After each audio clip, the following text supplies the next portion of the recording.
የፍቅር ታሪካቸው የተጀመረው በደማቋና ውብ ከተማ በሆነችው ድሬዳዋ ነበር። አበባና ዮሴፍ በመላው ድሬዳዋ የታወቁ ፍቅረኛ ማቾች ነበሩ። አብዛኛውን ጊዜያቸውን የሚያሳልፉት ቀበሌ 17 አካባቢ በሚገኙ ጸጥ ያሉ ካፌዎች ውስጥ ነበር። በተለይ ደግሞ ዳዋ ሆቴል ገበያ አካባቢ ወጣ ብሎ የሚገኙ የከተማዋን ድንቅ እይታ የሚያዩበት ቦታ በጣም የሚወዱትና ምርጡ ትዝታቸው ያለበት ቦታ ነበር። አበባና ዮሴፍ በድሬ ደማቅና ልዩ የሆነ ሰርግ ደግሰው ዘመድ ወዳጅን ከመላው ድሬዳዋ ጠርተው ተጋቡ። ትዳርን አንድ ብለው ጀመሩ። ለቤተሰቦቿ ብቸኛ ልጅ የነበረችው አበባ ቤተሰቦቿን ካጣች በኋላ እውነተኛ ደስታን አግኝታ አታውቅም ነበር። ሰርጉ ለሷ የተለየ ነበር። ሐዘንና ደስታ የተደበላለቀበት፣ ግን ደግሞ ደስታው በልጦ ሐዘኗን ያሸነፈችበት ልዩ ዕለት ነበር። የድሬዳዋ ከተማ በሙቀቷ፣ በንግድ መናኸሪያነቷ፣ የሰው ፍቅር የተሞላበት አኗኗሯ ለእነርሱ ተስፋ፣ የፍቅርና የህልም መዲና ነበረች። ነገር ግን ከተጋቡ ዓመታት ቢቆጠሩ እስካሁን ድረስ የልጅ ጩኸት በቤታቸው አልተሰማም። መቼ ነው የምትወልጂው? አይኔን በአይኔ ለማየት ሳልታደል መሞቴ ነው የሚል የዮሴፍ እናት የዘውትር ንግግር ልክ እንደ ጠብታ ሲድ የአበባን ልብ እየበላ ያሳምማታል። ቀስ በቀስ ዮሴፍና ቤተሰቦቹ የሚያሳድሩባት ተጽዕኖ እየጨመረ መጥቶ ራሷን እንድትጠላ አደረጓት። በመሃላቸው የነበረውን ፍቅር እየተሸረሸረ ዮሴፍ በጥላቻና በንቀት ይመለከታት ጀመር። አበባ በባሏና በቤተሰቦቹ አዋራጅ ቃላት ተሰብራና በሐዘን ተውጣ ትዳሯን ጥላ ለመውጣት ተገደደች። በድግስ በብዙ ሰው ታጅባ በደስታ ከገባችበት ቤት አትወልጅም ተብላ አዝና አንገቷን ደፍታ ተሰብራ ወጣች። በከተማው ሙሉ የሚወራው ስለሷ እስኪመስላት ድረስ ቀና ብላ ለመሄድ ተሸማቀቀች። መውለድ ስለማትችል ፈታት የሚለው ንግግር በሄደችበት ሁሉ በጆሮዋ እያቃጨለ ሰላም ነሳት። የፍቅር ከተማ የሆነችው ድሬ ውስጥ ፍቅርን ተጠምታ ብቻዋን አለቀሰች። ይህ አልበቃ ብሏት ውስጧን የሚያደማና ድሬዳዋን ላትመለስ እንድትሰናበታት ያደረገ ሌላ ጉድ ደግሞ ተፈጠረ። ገና መለያየታቸውን አምና ባልተቀበለችበት በዚህ ጊዜ ዮሴፍ ኤልሳ የምትባል ሴት አገባ። የማግባቱ ዜና በድሬዳዋ ከተማ ሙሉ ተሰራጨ። ዜናው ልቧን ይበልጥ አደማው። ሙሉ በሙሉ ከዚህ ትዝታና ህመም መራቅ ፈለገች። የምትኖርበትን ቦታ ቀይራ ብዙ ኪሎ ሜትሮችን ርቃ ያለፈውን ሁሉ ወደ ኋላ ጥላ ለመሄድ ወሰነች። አበባ መስኮቱ አጠገብ ተቀምጣ ባቡሩ ከድሬዳዋ ጣቢያ ሲነሳ የመስኮቱ መስታወት ላይ ያየችው ምስል የሐዘንና የጸጸት ማዕት ነበር። ባቡሩ አዲስ ምድር፣ አዲስ ህይወት ፍለጋ አዋሽን አልፎ በገጠር ውስጥ እየገሰገሰ ሲሄድ አበባ የደረሰባትን በደል ሁሉ በልቧ ልክ እንደተቀደደ ወረቀት እየጣለች ነበር። ያቺ ባቡር የድሬዳዋን ትዝታዎች ከእርሷ እያራቀች በምትሄድበት ፍጥነት አዲስ ማንነትን ለመፍጠር ትጥር ነበር።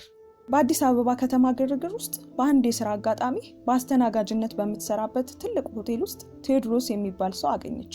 ቀስ በቀስ ተግባቡ። አበባ እስካሁን ለማንም ያልነገረችውን ጥላው የመጣችውን ህይወት በእንባ ተሞልታ ነገረችው።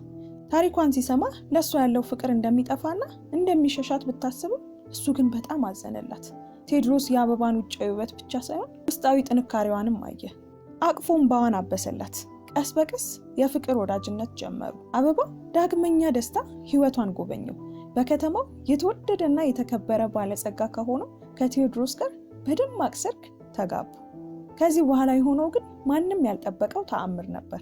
ከተጋቡ በኋላ በአጭር ጊዜ ውስጥ አበባ ሴት ልጅ ወለደች። አትወልድም የተባለችው ሴት እናት ሆነች። አበባና ቴዎድሮስ ግራ በመጋባትና በደስታ ፈጣሪን አመሰገኑ።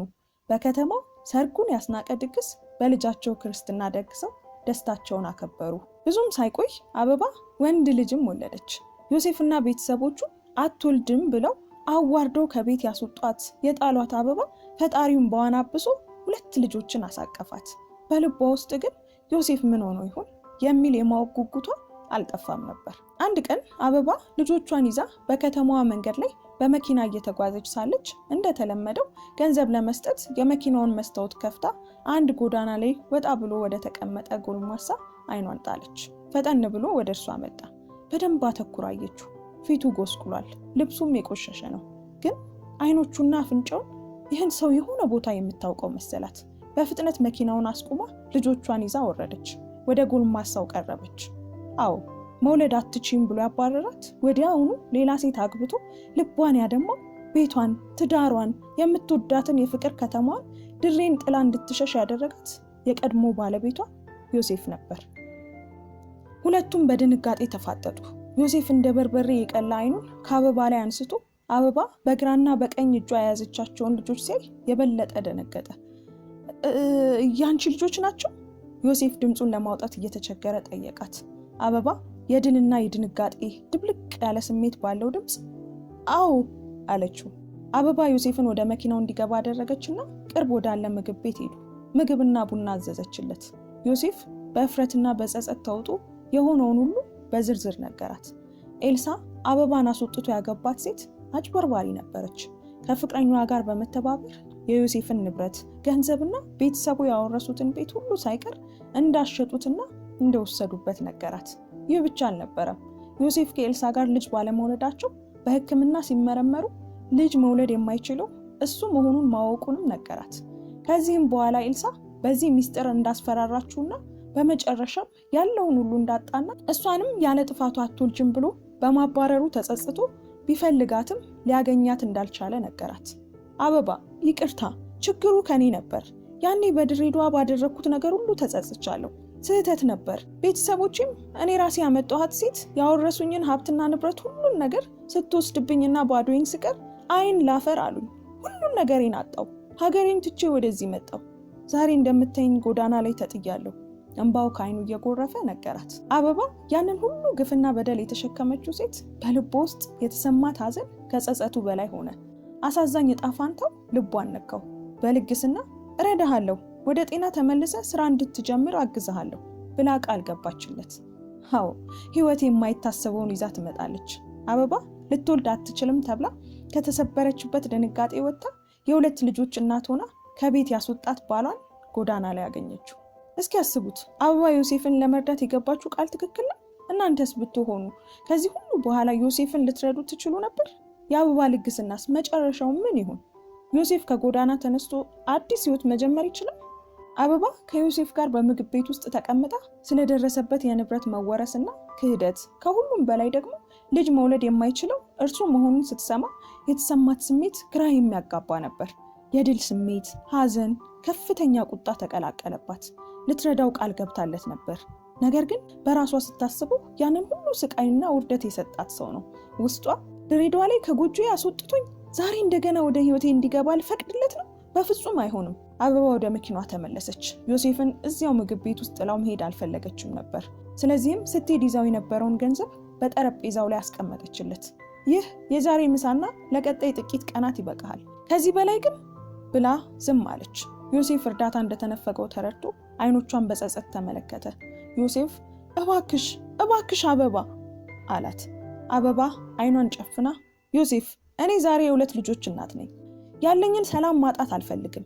ያኔ ጣልክብኝ ስብራትና ህመም ዛሬ ተመልሼ ላንተ ልሰጣ አልፈልግም። በቃ ይቅርታ አድርጌልሃለሁ።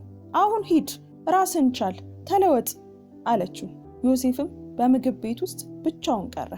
አበባ ቤቷ ከገባች በኋላ ግን ዳግመኛ ሐሳቧን ለወጠች። የዮሴፍ እባክሽ የሚለው ተማጽኖ በአይምሯ እየተመላለሰ ሰላም ነሳት።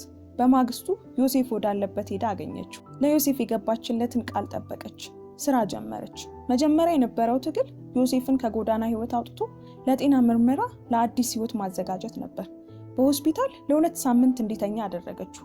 ሙሉ ወጪውንም ሸፈነች። ይህ ሁሉ እየሆነ ያለው ግን ከአሁን ባለቤቷ ቴዎድሮስ እውቅና ውጭ አልነበረም።